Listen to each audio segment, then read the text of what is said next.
నమస్తే, welcome to Leo. Pushpa 2 ఏదైతే ఉందో సినిమా బెనిఫిట్ షోలకు కావచ్చు, ఏదైతే సినిమా టికెట్ రేట్ల పెంపకానికి కావచ్చు కొంత దెబ్బతీసిందని చెప్పి అయితే మాట్లాడుకున్నాం. అయితే ఇది గేమ్ చేంజర్కి ఒక పెద్ద దెబ్బ కింద మారింది. అదిగాక అండర్ గ్రౌండ్ ప్రమోషన్స్కి రెండు డాకుమారాస్ కావచ్చు లేదా గేమ్ చేంజర్ వెళ్ళిపోయాయి. అయితే అసలుకే దెబ్బతిని ఉన్నటువంటి ఒక గేమ్ చేంజర్ సినిమా కూడా కొంత నిరాశపరిచింది అనేటువంటి ఒక టాక్ కూడా వినిపిస్తుంది. ఇలాంటి సమయంలో మళ్ళీ పుష్పరాజ్ తన రివెంజ్ ర్యాంపేజ్ లాగా తీర్చుకోబోతున్నాడా, ఏంటి స్టోరీ అనే దానిపై మనతో పాటు సీనియర్ జర్నలిస్ట్ హేమసుందర్ గారు ఉన్నారు. వారిని అడిగి తెలుసుకుందాం. సార్ నమస్తే. నమస్తే అండి. సార్, ఒకసారి ఎట్లనో దెబ్బ తగిలింది గేమ్ చేంజర్కి, సినిమా రిలీజ్ అయింది, జస్ట్ ఇంతకుముందే మనం రివ్యూ కూడా చెప్పుకున్నాం. అయితే ఇలాంటి తరుణంలో మళ్ళీ పుష్ప 2 కొన్ని యాడెడ్ సీన్స్తోని రాబోతున్నాడు అనేది ఖచ్చితంగా గేమ్ చేంజర్కి దెబ్బ అని చెప్పేసి అనుకోవచ్చు అంటారా? అంటే ఇక్కడ రేపు డాకు మహారాజ్ ఉన్నాడు, సంక్రాంతికి వస్తున్నా ఉంది. ఇప్పుడు ఈ సినిమాకి ఒకవేళ వాటి మీద ఆశలు పెరుగుతున్నాయి. ఇప్పుడు డాకు మహారాజ్ హిట్ అయినా, సంక్రాంతికి వస్తున్నా హిట్ అయినా, ఆ రెండు హిట్ అయినా కొంతవరకు వీటి మీద వెళ్ళిపోద్ది. ఒకవేళ ఇవి రెండు కొద్దిగా అటు ఇటుగా అంటే మళ్ళీ గేమ్ చేంజెస్ చూడటానికి వెళ్దాం అనుకున్నప్పుడు మళ్ళీ అప్పుడు ఆప్షన్ మారుద్ది. పుష్పాలో 20 నిమిషాలు పెంచారంట, లేకపోతే మనం చూడొచ్చు, మళ్ళీ ఇంకోసారి చూసినా నష్టమేం లేదు అనుకునే ఫీలింగ్ కలుగుతుంది. అంటే వాళ్ళు ముందుగానే ప్రిపేర్ అయ్యి ఉన్నారు, సినిమా నిడివి పెరిగిందనే ఉద్దేశంతో కొంత తగ్గించుంటారు. ఆ తగ్గించిన సీన్స్ ఏంటి, యాక్షన్ సీన్సా లేకపోతే ఇంక ఇతరత్ర ఏమైనా రొమాంటిక్ సీన్సా, రష్మిక మందనతో ఏమైనా ఉన్న సీన్సా అనేవి చూడాలి. అయితే పుష్ప 2 రావడం, వచ్చిన తర్వాత ఏదైతే సంధ్యా థియేటర్ దగ్గర జరిగినటువంటి ఘటన, కానీ ఆ ఘటన ఎఫెక్ట్ మాత్రం పెద్దగా ఎక్కడ కనిపించినట్లేదు. ఓన్లీ అల్లు అర్జున్ వరకు మాత్రమే కొంత ఇబ్బంది పెట్టినటువంటి సిచ్యువేషన్ చూసాం, కానీ సినిమాకి మాత్రం ఎటువంటి దెబ్బ తగిలినట్టయితే ఇక్కడ కనిపించడం లేదు. కానీ ఇక్కడ సౌత్లో కన్నా నార్త్లోనే ఎక్కువ కలెక్షన్స్ కూడా కొల్లగొట్టిందని చెప్పేసి అయితే వింటున్నాం. ఇలాంటి తరుణంలో మళ్ళీ ఇప్పటికే 1830 కోట్లు కొల్లగొట్టిందని చెప్పి, బాహుబలి రికార్డులు కూడా కొల్లగొట్టిందని చెప్పి అయితే వింటున్నాం. సో రానున్నటువంటి ఒక కొద్ది రోజుల్లో 17వ తారీఖు కావచ్చు అట్లా మళ్ళీ సినిమాలో యాడెడ్ సీన్స్ కింద మళ్ళీ చేస్తే ఆ యొక్క కలెక్షన్స్ కూడా ఈ యొక్క ఖాతాలోకి వస్తాయని చెప్పి అనుకోవచ్చు అంటారా? అంటే ఖచ్చితంగా సామెత ఉంది కదా, కలిసి వచ్చే రోజు వస్తే నడిచి వచ్చి కొడుకు పుడతాడని. వాళ్ళ టైం అట్లా బాగున్నట్టుంది. సినిమా ఫీల్డ్ అంతే, ఏది ఎప్పుడు ఎలా ఊహిస్తామని చెప్పలేము. ఇప్పటికే దాదాపు 1837 కోట్లు అంటే మామూలు విషయం కాదు. ఇప్పుడు ఇది కూడా యాడ్ అయింది అనుకోండి, పైగా దీన్ని చైనాలో డబ్ చేసి రిలీజ్ చేద్దామని ప్లాన్ కూడా చేస్తున్నారని చెప్తున్నారు. అక్కడ రిలీజ్ చేసిన అడిషనల్ కలెక్షన్స్ వస్తాయి.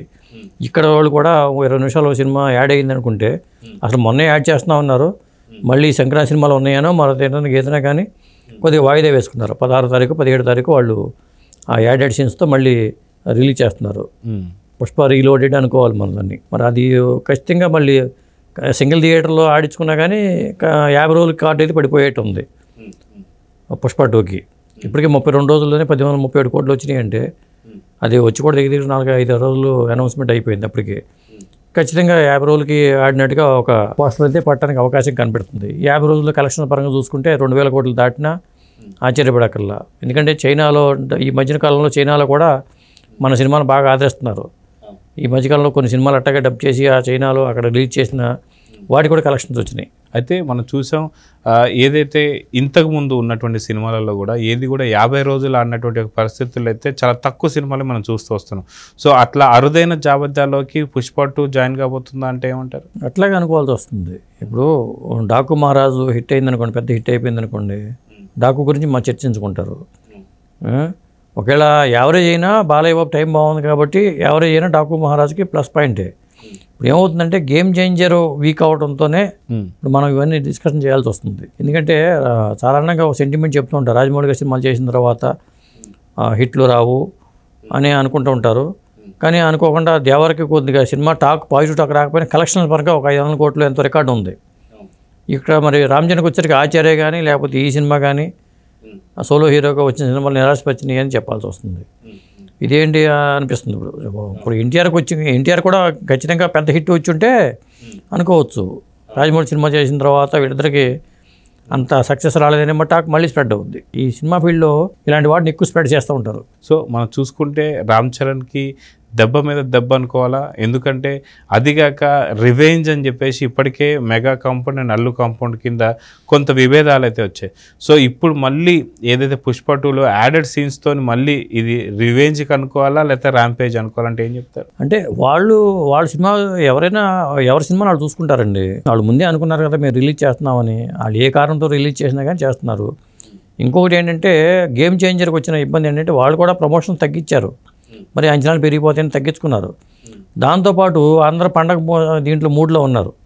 పండగకి వెళ్ళిపోయే మూడ్లో ఉన్నారు. కలెక్షన్స్ మీద ఎఫెక్ట్ కనిపిస్తుంది అది ఖచ్చితంగా. అవును, ఫస్ట్ రోజు అనుకున్న దానికన్నా తక్కువ కలెక్షన్ వచ్చే అవకాశం కనపడుతుంది.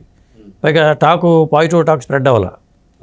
దాంతో ఖచ్చితంగా ఈరోజు కలెక్షన్స్ మీద ఆ ప్రభావం కొద్దిగా కనిపించే అవకాశం ఉంది.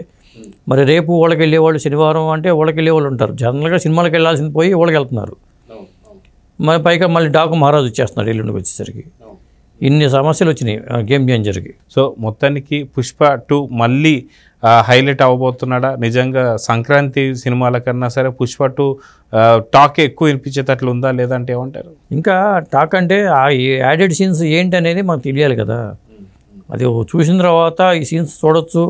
ఇప్పుడు మిర్చి అనే సినిమాలో అట్లాగే ప్రభాస్తో ఫైట్ దగ్గర కొద్దిగా మళ్ళీ యాడ్ చేశారని చెప్పి అప్పట్లో టాక్ వచ్చింది. 1-10 నిమిషాలు ఎక్కువ నిడుగుంటే చూస్తారు.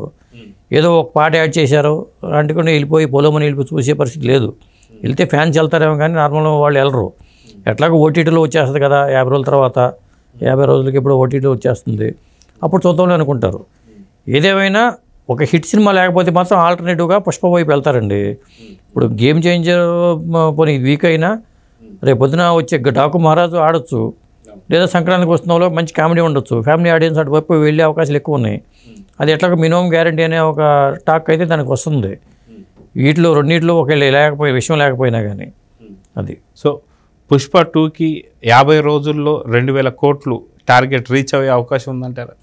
రావచ్చు కూడా. ఎందుకంటే నార్త్లో దాని హవా ఉంది. పైగా ఇప్పుడు ఏంటంటే ఈ థియేటర్లో ఖాళీ చేశారు. ఓ పక్కనేమో రికార్డు రావడానికేమో పుష్ప 12,500 థియేటర్లో రిలీజ్ చేస్తే ఇది 6,000 థియేటర్లతో తప్ప ఎక్కువ థియేటర్లు ఇవ్వాల గేమ్ చేంజర్కి. దాంతో అది కలెక్షన్స్ మీద దాని ఎఫెక్ట్ ఖచ్చితంగా ఉంటుంది. అది ఏదైనా పుష్పరాజే కొద్దిగా ముందుకు వెళ్ళిపోయాడని అనుకోవచ్చు. సో చూద్దాం సార్, మొత్తానికి పుష్పరాజ్ ఇది రివెంజా ర్యాంపేజా లేదా 50 రోజుల్లో 2000 కోట్లు కొల్లగొడుతుందా లేదా చూద్దాం మరి. నమస్తే.